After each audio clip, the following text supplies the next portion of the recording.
Hello guys, today I thought I'd do a tip video for Bible quizzing, and it's just a study method to mastering a chapter. If you're struggling on mastering a chapter and you just need a way to make sure that you have it down and you're confident with it. So this is a method that I made up myself, at least I think I did at least, but it really worked for me. I found it. I don't know where I came up with it, but it just came to my mind one day when I was studying, and it worked.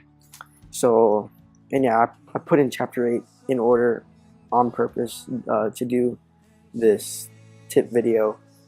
But yeah, I'm not on chapter 8. I'm past that.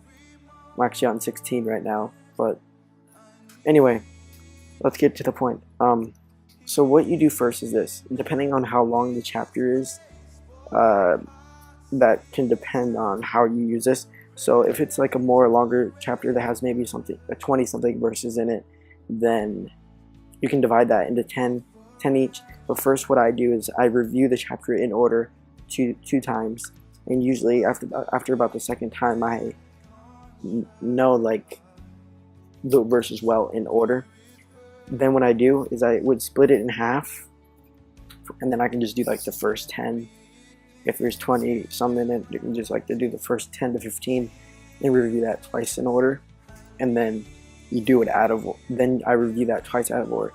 So it kind of depends on how well you have it down. If you feel like after the second time that you can review it out of order twice, then that means that you have that part down.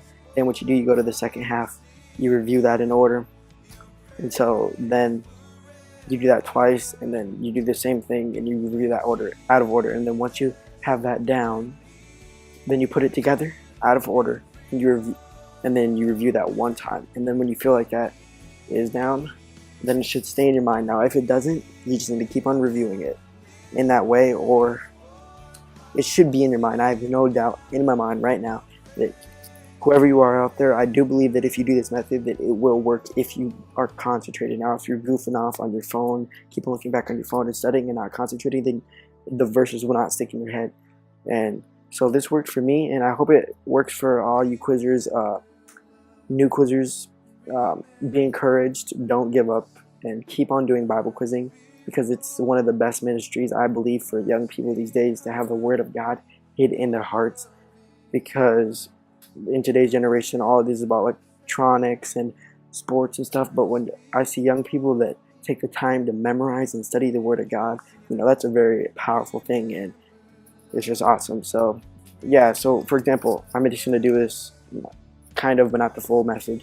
Okay, so if I did 8:1, and Saul was consenting unto his death, and at that time there was a great persecution against the church which was at Jerusalem, and they were all scattered abroad throughout the regions of Judea and in Samaria, except the apostles. So then I would go to 2, which is and devout men carried Stephen to his burial and made great lamentation over him. And then 3, as for Saul, he made havoc of the church, entering into every house, hailing men and women, committed them to prison. And then 4, therefore they were scattered abroad, went everywhere preaching the word. And then 5, then Philip went out of the city of Samaria and preached Christ unto them. 6 is, and the people with one accord gave heed unto those things which Philip spake, hearing and seeing the miracles which he did. Alright, so, and so on. I'm pretty sure you guys get the point. God bless and have a wonderful day, and I hope this tip really works. Peace.